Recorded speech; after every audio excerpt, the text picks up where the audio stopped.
ഈശോ മിശിഹായ്ക്ക് സ്തുതിയായിരിക്കട്ടെ. ഈശോയിൽ ഏറ്റവും പ്രിയപ്പെട്ടവരെ, നിങ്ങളെല്ലാവരും സുഖമായിട്ടിരിക്കുന്നുവെന്ന് ഞാൻ വിശ്വസിക്കുന്നു. ദൈവത്തിൻ്റെ സമാധാനം നമ്മളുടെ ഹൃദയങ്ങളെ ഭരിക്കട്ടെ.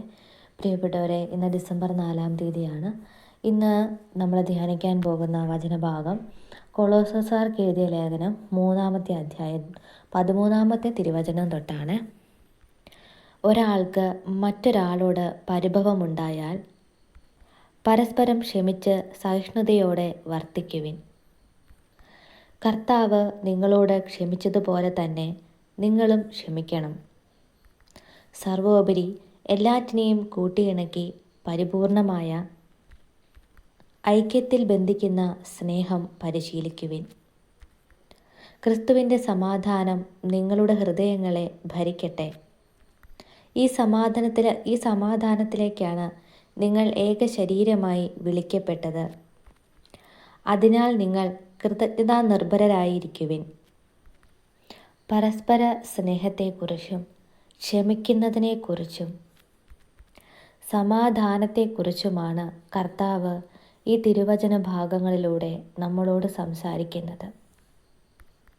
ഇന്ന് നമുക്ക് ഈ വചനവുമായിട്ട് ഇണക്കാൻ പറ്റുന്ന ഒരു ഭാഗമെന്ന് പറയുന്നത് കുടുംബം തന്നെയാകുന്നു. സമാധാനം നഷ്ടപ്പെടുന്നത് കുടുംബത്തിൽ തന്നെയാണ്. പരസ്പര സ്നേഹവും വിശ്വാസവും ക്ഷമയും നഷ്ടപ്പെടുന്നത് കുടുംബത്തിൽ തന്നെയാണ്. ശത്രുത ഉണ്ടാകുന്നതും കുടുംബത്തിൽ തന്നെയാണ്. നമുക്കറിയാം, കുടുംബം എന്ന് പറയുന്നത് ഒരു സുരക്ഷിതമായിട്ടുള്ള, നമ്മുടെ കുട്ടികൾക്കും നമുക്കുമൊക്കെ സേഫായിട്ടുള്ള, നമുക്ക് സംരക്ഷണം തരുന്ന ഒരിടമാണ് എന്ന ബോധ്യം ആദ്യം തന്നെ ഓരോ മനുഷ്യ മനസ്സുകളുടെ ഇടയിൽ ഉണ്ടാവേണ്ട അത്യാവശ്യമാണ്. എന്നാൽ ആ ഒരു സേഫ്റ്റി നഷ്ടപ്പെടുമ്പോൾ അവിടെ സമാധാനമില്ലായ്മയും ഭാരവും വലിയ എന്തോ ഒന്നെടുത്ത് തലയിലെടുത്ത ഒരു ബുദ്ധിമുട്ടും കഷ്ടപ്പാടും ദുഃഖങ്ങളും ഒക്കെ ഒരുപാടുണ്ടാകുമ്പോൾ തന്നെ എടുത്താൽ പൊങ്ങാത്ത വലിയൊരു ബുദ്ധിമുട്ടായിട്ട് കുടുംബങ്ങൾ ഇന്ന് മാറിക്കൊണ്ടിരിക്കുകയാണ്. കർത്താവ് നമ്മളോട് എന്താണ് പറയുന്നത്? ദൈവത്തിൻ്റെ സമാധാനം നിങ്ങളുടെ ഹൃദയത്തിൽ വാഴട്ടെ, വസിക്കട്ടെ എന്നാണ്. നമ്മൾ തേടുന്ന സമാധാനം അത് താൽക്കാലികമായിട്ടുള്ള മാനുഷികപരമായിട്ടുള്ളൊരു സമാധാനമാണ്. കാരണം നമ്മൾ പലപ്പോഴും സമാധാനം അന്വേഷിക്കുന്നത് അല്പസമയത്തേക്ക് മാത്രമുള്ള ഒരാശ്വാസത്തിന് വേണ്ടിയിട്ടാണ്.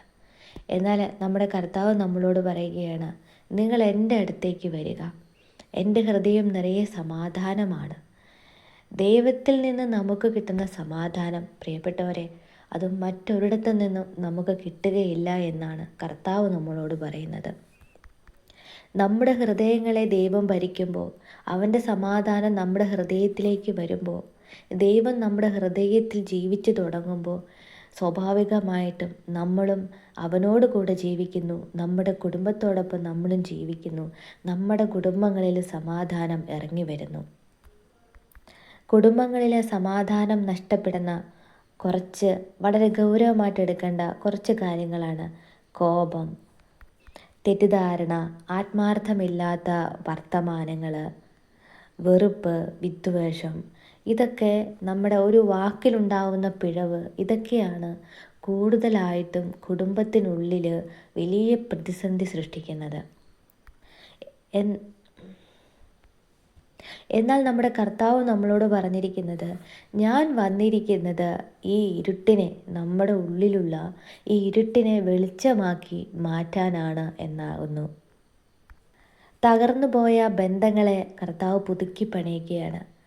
തകർന്നുപോയ മനസ്സിനെ ദൈവം സമാധാനവും സന്തോഷവും നൽകി അനുഗ്രഹിക്കുകയാണ് പ്രിയപ്പെട്ടവരെ ചെയ്യുന്നത്.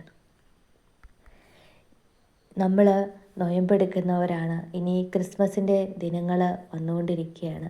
ഈ വർഷത്തെ ക്രിസ്മസും നമ്മുടെ ജീവിതത്തിലേക്ക് കടന്നു വരുമ്പോൾ അതോടുകൂടി നമ്മുടെ ജീവിതത്തിൽ ഇത്രയും നാളുമില്ലാത്ത സമാധാനം ദൈവം കൊണ്ടുവരട്ടെ. ആ ദൈവം നമ്മുടെ കുടുംബങ്ങളിലേക്ക് കയറി വരട്ടെ എന്ന് തന്നെ നമുക്ക് പ്രാർത്ഥിക്കാം. സെൻറ്റ് ഫ്രാൻസിസ് ഓഫ് അസീസി ആയിട്ടുള്ള വിശുദ്ധൻ പറഞ്ഞ ഒരു ചെറിയ വാചകം ഞാനിവിടെ ഓർമ്മപ്പെടുത്തുകയാണ്. നിങ്ങൾ എവിടെയാണെങ്കിലും അവിടേക്ക് സമാധാനം കൊണ്ടുപോകുന്ന ആളായി മാറുക. പ്രിയപ്പെട്ടവരെ, ഓർക്കുക, നമ്മുടെ സമാധാനം എന്ന് പറയുന്നത് ആദ്യം നമുക്ക് ഉണ്ടാവേണ്ടത് സത്യത്തിൽ നമ്മുടെ കുടുംബങ്ങളിലല്ല. സമാധാനം നമുക്ക് വേണ്ടത് കുടുംബത്തിനുള്ളിലാണെങ്കിലും ആ സമാധാനം നമ്മുടെ ഹൃദയങ്ങളിലാണ് ആദ്യം ഉണ്ടാകേണ്ടത്. നമ്മുടെ ഹൃദയം സമാധാനത്തിലേക്ക് പോകുമ്പോഴാണ് അവിടെ സ്നേഹമുണ്ടാകുന്നത്, ശാന്തതയും ക്ഷമയും ഉണ്ടാകുന്നത്. ഈ സമാധാനം നഷ്ടപ്പെടുമ്പോഴാണ് അവിടെ കലഹങ്ങൾ പൊട്ടിമുളയ്ക്കുന്നത്. വിദ്വേഷവും വെറുപ്പും പരസ്പരമുള്ള തെറ്റിദ്ധാരണകളും അവിടെ ഉരുവിടുന്നത് ഈ സമാധാനം നഷ്ടപ്പെടുമ്പോഴാണ്. നമ്മുടെ കുടുംബങ്ങളിലുള്ള ഒരാൾ സമാധാനത്തിൻ്റെ ഒരു വിത്ത് വിതച്ചു കഴിഞ്ഞാൽ പിന്നെ ബാക്കിയുള്ളവർക്കും കൂടി ആ സമാധാനം കിട്ടുക എന്ന് പറയുന്നത് പെട്ടെന്ന് തന്നെ സാധിക്കും എന്നുള്ളതാണ്.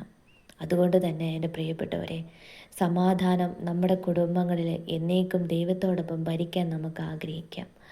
ഓർക്കുക, നമ്മുടെ ഹൃദയത്തിലാണ് നമ്മൾ ആദ്യം സമാധാനം കൊണ്ടുവരേണ്ടത്.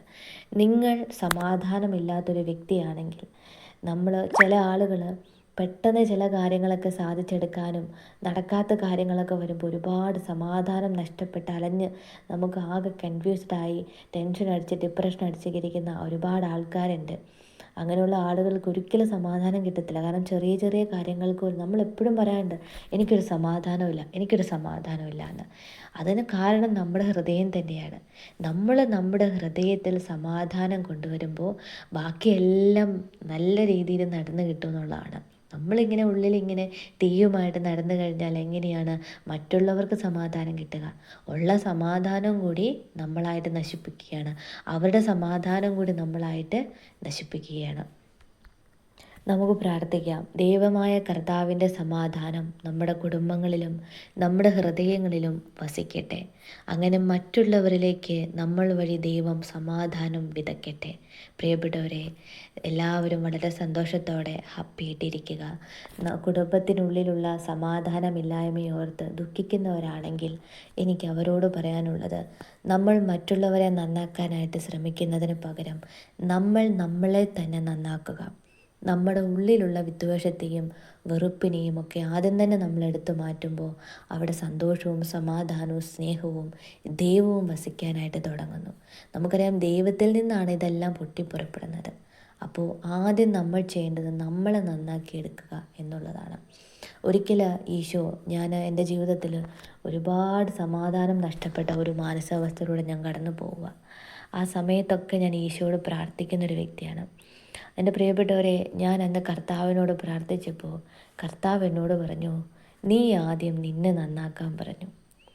നീ ആദ്യം നിൻ്റെ ഹൃദയത്തിലേക്ക് നോക്കാൻ പറഞ്ഞു. നിനക്കെന്താണുള്ളത്, നിനക്കെന്ത് മേന്മയാണുള്ളതെന്നാണ് എന്നോട് ചോദിച്ചത്. സത്യമായിരുന്നു. കാരണം ഞാൻ എന്നെ തന്നെ നോക്കി. നമ്മുടെ ഓപ്പോസിറ്റ് നിൽക്കുന്ന ഒരാൾ നമ്മളോട് സംസാരിക്കുമ്പോൾ ആ വ്യക്തിയുടെ സംസാരം നമുക്ക് ഇഷ്ടമായില്ല എന്നുണ്ടെങ്കിൽ നമ്മൾ തിരിച്ച് അവരോട് മറുപടി പറയും. പിന്നെ ഒന്നും രണ്ടും പറഞ്ഞ് അവിടെ ബഹളങ്ങളുണ്ടാകുന്നു, വഴക്കുണ്ടാകുന്നു, അല്ലേ? ഒരു വാക്കിൽ നിന്നാണ് ഇതൊക്കെ ഉണ്ടാകുന്നത്. പിന്നീട് അത് വലിയൊരു പരിഭവത്തിലേക്കും പിണക്കത്തിലേക്കും മാറിപ്പോകുന്നു.